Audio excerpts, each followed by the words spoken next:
I saw a movie many years ago entitled Jiro Dreams of Sushi. I'll repeat it, Jiro Dreams of Sushi. It's a very interesting movie. It's a Japanese production, I think.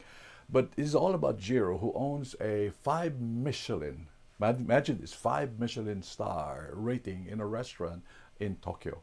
Now, the story says it's very, very small. There's only probably about 15 different seats that they can occupy at one point in time. It takes 1 year to have a reservation to go to that restaurant. And the restaurant is small and it's very, very, in a nondescript area, but he has these 5 Michelin stars. Incredible story. The story continues to say that it would take about 10 years for someone in charge of molding and preparing rice. 10 years of training before that person could move into another level of training. It's extreme. If you look at it, you would say, what is going on? Why? When I reflected on that, I reminded of the fact that there's so much craftsmanship. There's so much ability to enjoy work. There is the ability to respect work. That there's so much mastery required before they can move on to another work. Now, I'm not being critical that some people move from one job to another job very quickly, because it happens.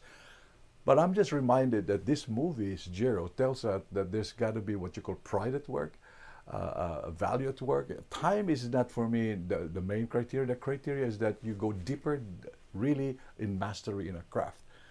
Another related part of this story was that when Jiro was trying to put some sushi together, he was saying that for the women, and this is not being sexist or something, the women would get smaller portions and the men would get larger portions. And he was interviewed, why? Is it not discriminating, right? Or it's not fair?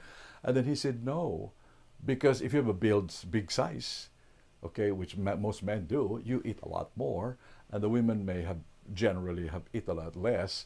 So if you are going to provide the same sizes of meals, some people will be eating faster, some people will be waiting for the other person to finish.